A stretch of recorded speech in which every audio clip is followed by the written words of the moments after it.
ಕಾರ್ಯಕರ್ತರ ಒಂದು ಸಭೆ ಇದೆ. ಒಕ್ಕಲಿಗ ಸಮಾಜದ ಒಂದು ವಿದ್ಯಾಸಂಸ್ಥೆಯ ಉದ್ಘಾಟನೆ ಇದೆ. ಮೂರನೇದು ಧರ್ಮಸ್ಥಳದಲ್ಲಿ ಅವರು ಸಮುದಾಯ ಭವನಗಳನ್ನು ಕಟ್ಟಿದ್ದಾರೆ, ಅದು ಕೂಡ ಉದ್ಘಾಟನೆ ಇದೆ. ನಾಲ್ಕನೇದು ನಂದು ಒಂದು ಮಂಜುನಾಥನ ಭೇಟಿ ಇತ್ತು, ಆ ಮಂಜುನಾಥನ ಭೇಟಿ ಮಾಡಿದ್ವಿ. ಈಗ ಕರಾವಳಿಯಲ್ಲಿ ಪಕ್ಷ ಬಲವರ್ಧನೆಗೆ ಜಾಸ್ತಿ ಒತ್ತು ಕೊಡ್ತಾ ಇದ್ದಾರೆ. ಯಾಕಂದರೆ ಉಡುಪಿ ಆಯಿತು, ದಕ್ಷಿಣ ಕನ್ನಡ ಆಯಿತು, ಕಂಟಿನ್ಯೂ ಆಗಿ ಬರ್ತಾ ಇದ್ದೀರಾ. ಹೌದು, ಈಗ ನೀವು ಹೇಳೋದು ಕರೆಕ್ಟು. ಇಲ್ಲಿ ಕರಾವಳಿಯಲ್ಲಿ ಭಾಳ ಜನರ ಬದುಕು, ಭಾವನೆಗಿನ್ನ ಬದುಕು ಇಂಪಾರ್ಟೆಂಟು. ಸೊ ಬದುಕಿದ್ರೆ ಭಾವನೆ. ಸೊ ನಾವು ಭಾವನೆ ಮೇಲೆ ರಾಜಕಾರಣ ಮಾಡೋದಕ್ಕಿಂತ ಬದುಕಿನ ಮೇಲೆ ರಾಜಕಾರಣ ಮಾಡಬೇಕು ಅಂತ ನಾವು ಕಾರ್ಯಕ್ರಮ. ಸೊ ಅದಕ್ಕೆ ನಾನು ಕರಾವಳಿ ಕ್ಷೇತ್ರ ಬರೀ ಇಬ್ಬರು ಮಾತ್ರ ಗೆದ್ದಿದ್ದಾರೆ. ನಮಗೆ ಜನರಿಗೂ ಒಳ್ಳೆಯದಾಗಬೇಕಲ್ಲ. ಸೊ ಕರ್ನಾಟಕ ರಾಜ್ಯದಲ್ಲಿ ಒಂದು ಬಲಿಷ್ಠವಾದ ಸರ್ಕಾರ ಇದೆ, ಮುಂದಕ್ಕೂ ಕೂಡ ಸರ್ಕಾರ ಬರ್ತದೆ, ಅದಕ್ಕೇನು ಅನುಮಾನ ಬೇಡ. ಬಟ್ ಇಲ್ಲೂ ಕೂಡ ಪ್ರತಿನಿಧಿಗಳು ಬೇಕಲ್ಲ ನಮಗೆ. ಸೊ ಅದಕ್ಕೆ ಈಗ BJP ವೋಟ್ ಹಾಕಿ ಗೆಲ್ಸಿದ್ರು. ಕಾಂಗ್ರೆಸ್ಸಿಂದ ಜನರಿಗೆ ಪ್ರತಿ ಒಂದು ಕುಟುಂಬಕ್ಕೂ ಸಹಾಯ ಆಗ್ತಾಯಿದೆ ಹೊರತು BJPಯಿಂದ ಏನಾಗ್ತಾ ಇಲ್ವಲ್ಲ. ಅದಕ್ಕೆ ಅವ್ರಿಗೆಲ್ಲ ಮಂದಟ್ಟು ಮಾಡಬೇಕು, ಅವ್ರಿಗೂ ಒಳ್ಳೇದಾಗಲಿ, ಅವ್ರ ಸರ್ಕಾರನೂ ಇರಲಿ, ಅವರಲ್ಲೂ ಮಂತ್ರಿಗಳು ಆಗಬೇಕು ಅನ್ನೋದು ನಮ್ಮ ಆಸೆ. ಯಾಕಂದರೆ ಈ ಭಾಗ ಹಿಂದುತ್ವದ ಭದ್ರಕೋಟೆ ಅಂತಾರೆ. ಇಲ್ಲಿ ಕಾಂಗ್ರೆಸ್ ಸಾಫ್ಟ್ ಹಿಂದುತ್ವವನ್ನು ಯಾರು ಹೇಳಿದ್ರಿ ಹಿಂದುತ್ವದ ಭದ್ರಕೋಟೆ ಅಂತ? ಎಲ್ಲ ಧರ್ಮಕ್ಕೂ ಇದೊಂದು ಭದ್ರಕೋಟೆ. ಇಲ್ಲಿರೋಂಥ ನೀರು, ಇಲ್ಲಿರೋಂಥ ದೇವಸ್ಥಾನ, ಇಲ್ಲಿರೋಂಥ ದರ್ಗಾ, ಇಲ್ಲಿರೋಂಥ ಪರಿಸರ, ಇಲ್ಲಿರೋಂಥ ವಾತಾವರಣ, ಇಲ್ಲಿರೋಂಥ ಸಮುದ್ರ ಜಾತಿ ಮೇಲಿದೆಯಾ? ಜಾತಿ ಏನಿಲ್ಲ, ನೀತಿ ಮೇಲಿದೆ. ಇಲ್ಲಿರೋಂಥ ಶೈಕ್ಷಣಿಕ ಕ್ಷೇತ್ರ, ಇಲ್ಲಿರೋಂಥ ಬ್ಯಾಂಕ್ಗಳು, ಇಲ್ಲಿರೋಂಥ ಧಾರ್ಮಿಕ ಕ್ಷೇತ್ರಗಳು,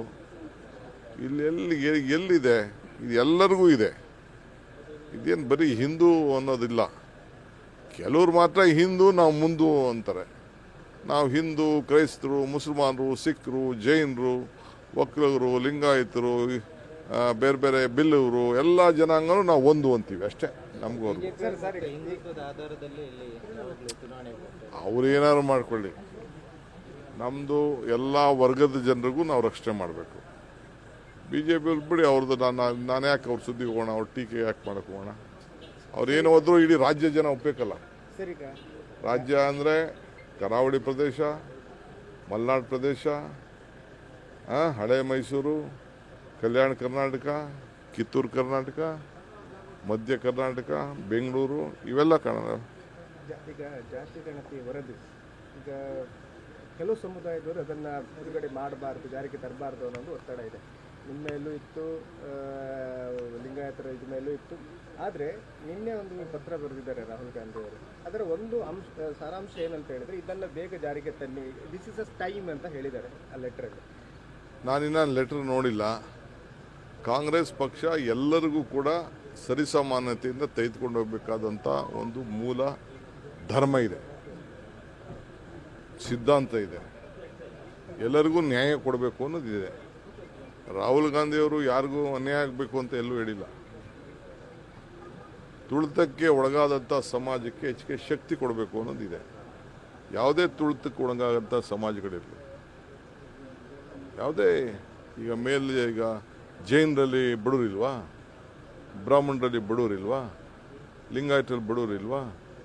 ಎಲ್ಲ ಜನರಲ್ಲೂ ಕೂಡ ಬಡವರಿದ್ದಾರೆ, ಒಕ್ಕಲಿಗರಲ್ಲಿ ಬಡವರಿದ್ದಾರೆ, ಎಲ್ಲರೂ ಇದ್ದಾರೆ, ಎಲ್ಲ ಬಡವರಿದ್ದಾರೆ. ಎಲ್ಲರಿಗೂ ಕೂಡ ನ್ಯಾಯನ ಒದಗಿಸ್ಕೊಡ್ಬೇಕು. ಈ ವರದಿ ಅವೈಜ್ಞಾನಿಕವಾಗಿ ಮಾಡಿದ್ದಾರೆ, ಸರಿಯಾಗಿ ಮಾಡಿಲ್ಲ ಅನ್ನೋದು. ನೋಡಪ್ಪ, ಅದೆಲ್ಲ ನಾವು ಈಗ ಚರ್ಚೆ ಮಾಡ್ತಾ ಇದ್ದೀವಿ, ಅವಕಾಶ ಮಾಡಿಕೊಡ್ತಾ ಇದ್ದೀವಿ. ಕೆಲವರು ಮನೆಗಳಲ್ಲಿ ಇರಲಿಲ್ಲ, ಕೆಲವರು 90% ಈಗ ನಮಗಿರೋ ದಾಖಲೆ ಪ್ರಕಾರ 90% ಬರ್ಸ್ಕೊಂಡಿದ್ದಾರೆ, ಇನ್ನು 10% ಇಲ್ಲ. ಕೆಲವು ಸಲಹೆಗಳನ್ನು ಕೊಡ್ತಾ ಇದ್ದಾರೆ.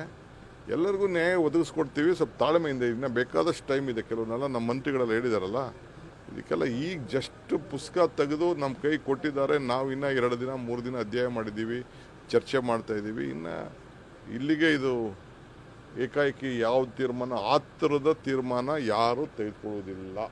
ಈಗ ಮಂಗಳೂರಲ್ಲಿ ವಕ್ಫ್ ಹೋರಾಟ ಇತ್ತು, ಇದು ಸಿದ್ದರಾಮಯ್ಯರ ಪ್ರತಾಪ್ ಹೋರಾಟ ಅಂತೇಳಿ BJP ಏನು ನಾನು ಅಶೋಕ್ಗೆ ಸ್ಪೋಕ್ಸ್ಮನ್ ಆಗ್ತಾ ಇರಲಿಲ್ಲ, ಕಾಂಗ್ರೆಸ್ ಸ್ಪೋಕ್ಸ್ಮನ್ ಆಗ್ತೀನಿ. ನ್ಯೂಸ್ ಫಸ್ಟ್ ನಿರ್ಭೀತಿಯಿಂದ ನಿಮ್ಮ ಪರವಾಗಿ.